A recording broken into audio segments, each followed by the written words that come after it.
So what's up, mi gente? I am Chicano, and this is Paradise.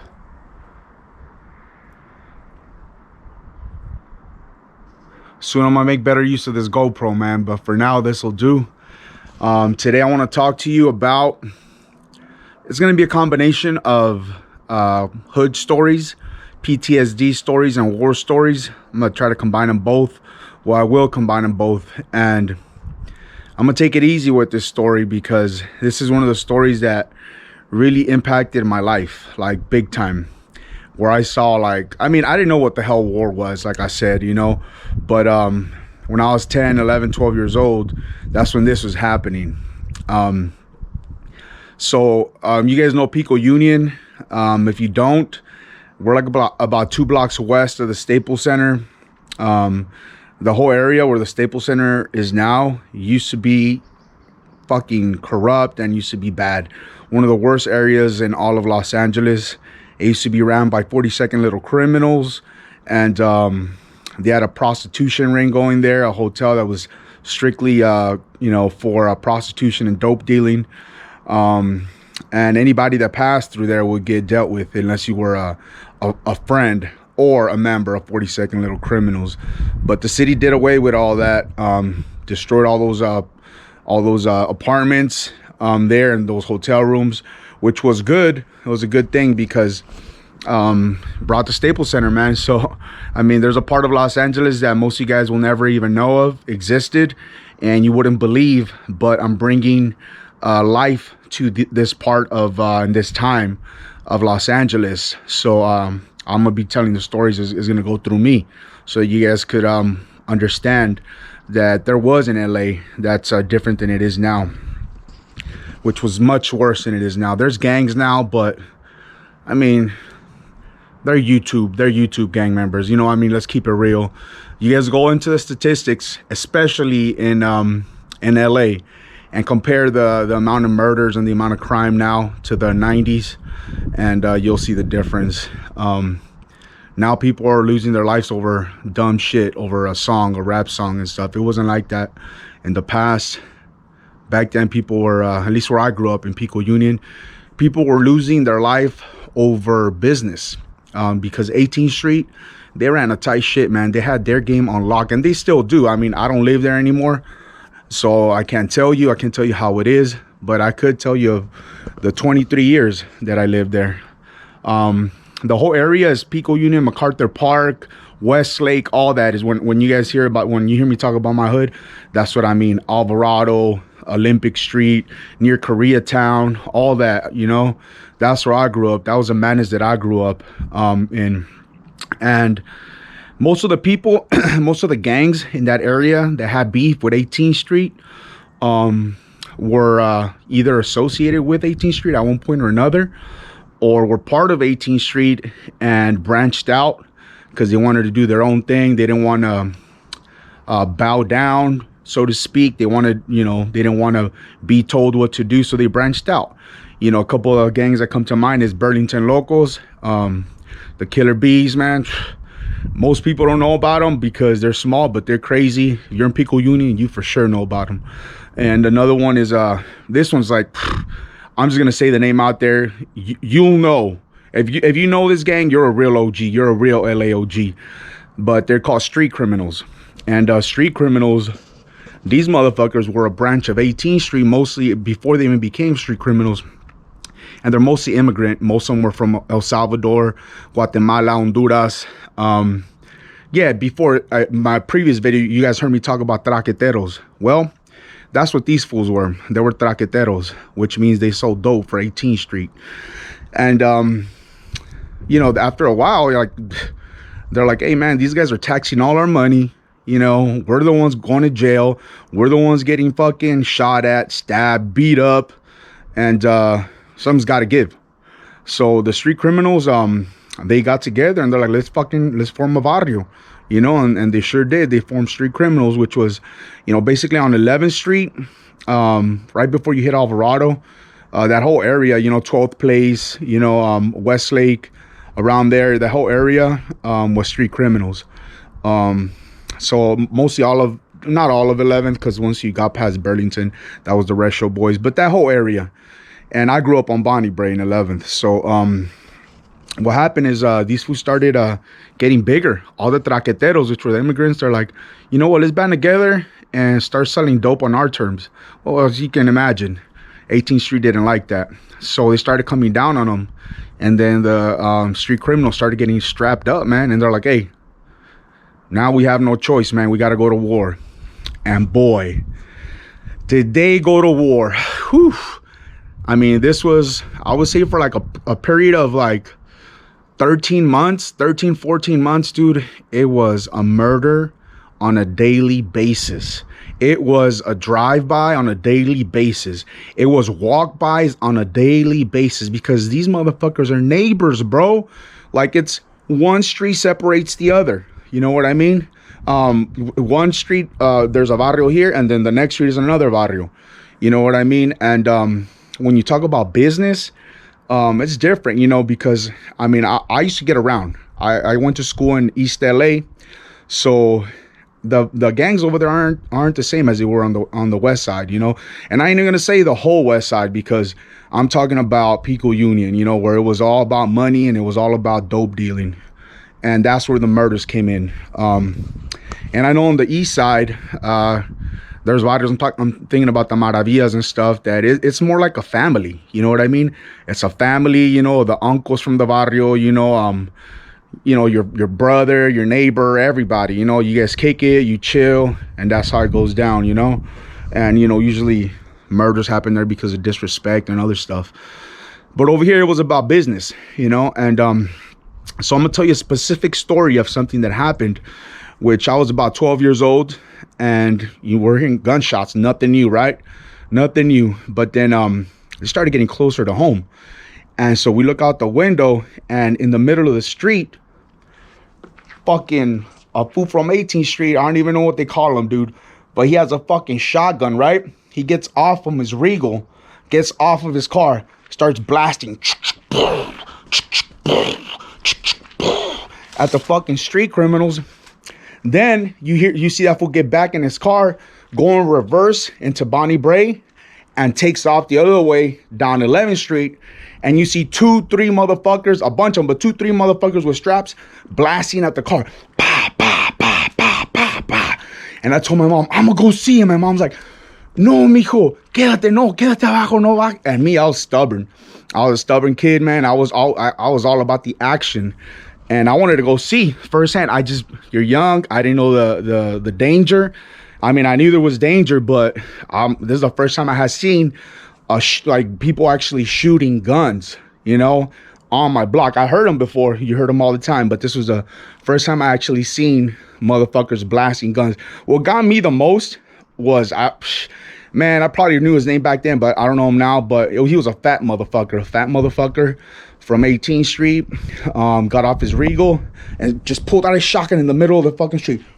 Boom, boom. Started blasting at these dudes. He obviously saw them, and he knew they were strapped, because he got back in his car, reversed it, and took off the other way down 11th Street. And then the fools came at him, the street criminals. So yeah, I went down because we used to live in a Victorian home on Section 8 upstairs.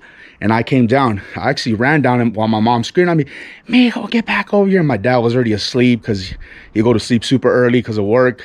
And she's yelling at my dad. He's running down. He's going to go see, you know. And so then I go down. This is where you're going to trip out. I go down and I open the door, and I go outside on my own property. Say this is like the property line right here, right? Say this is the house right here. The cops, LAPD was lined up right here on the side. They were hiding. They knew what was going on, because the shots were going on all day, morning, afternoon, night.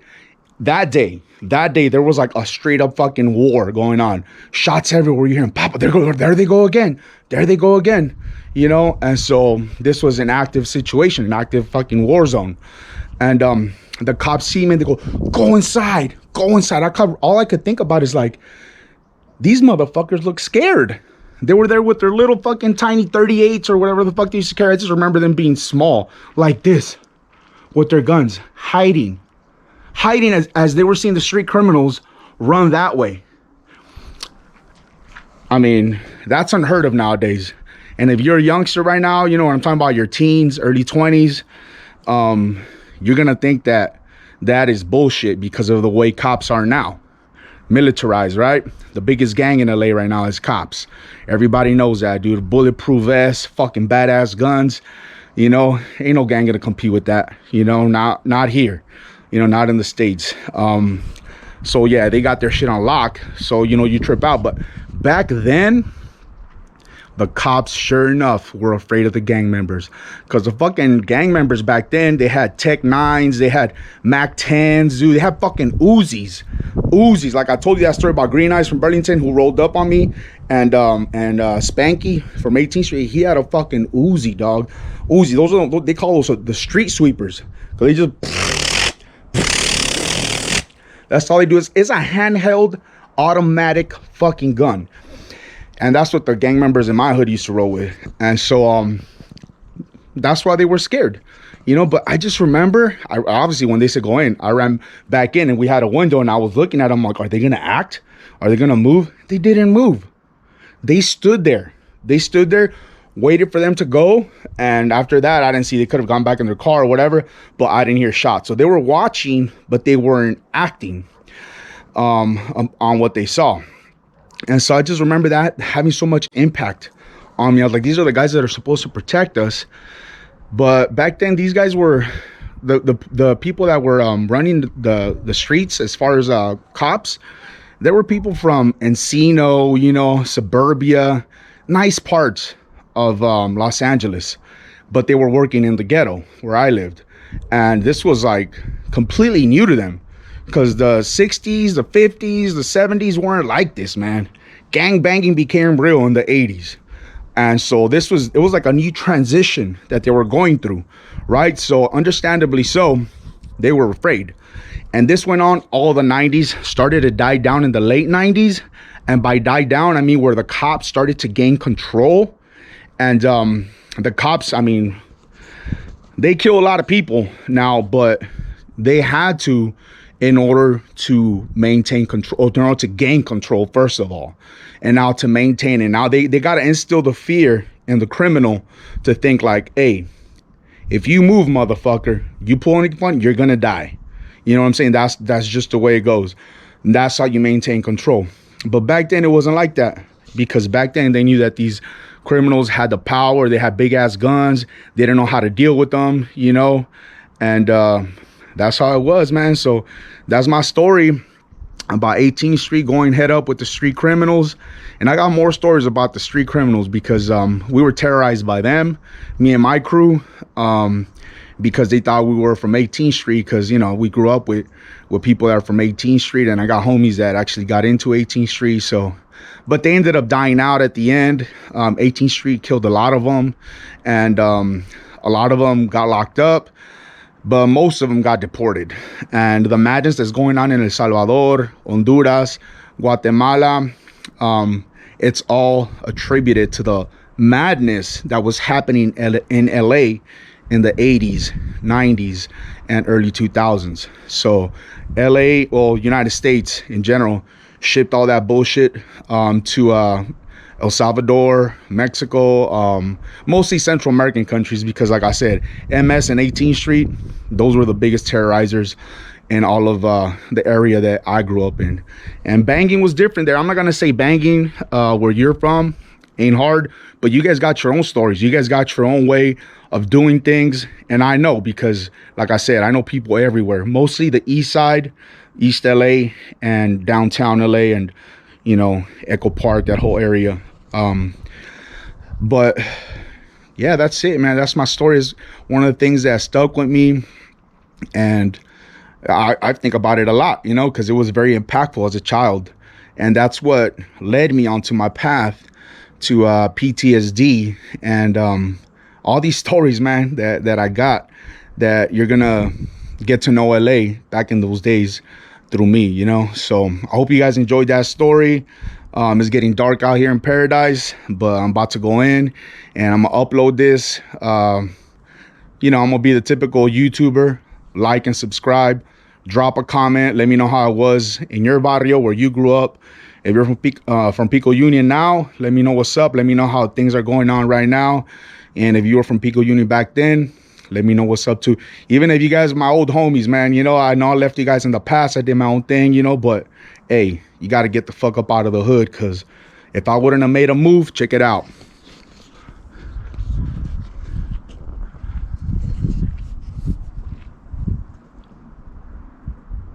None of this.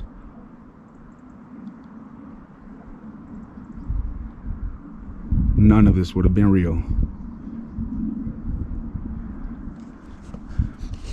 And again, that goes back to when you're poor, you live in poverty, you come from nothing, your parents are immigrants, you grew up in violence, you hang out around violent people, and you tell yourself, I ain't like these motherfuckers. You know what I'm saying?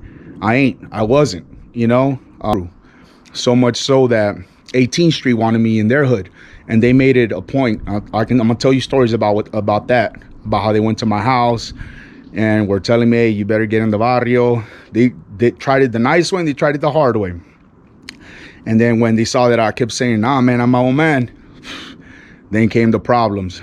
I'm talking about old homies, that a specific homie that I won't mention his name, but wanted to set me up in order to take me out, because I got the fuck up out of there, and I got homies that are dead and locked up. So yeah, stay tuned for those stories, and hope you enjoyed this one. I'm out.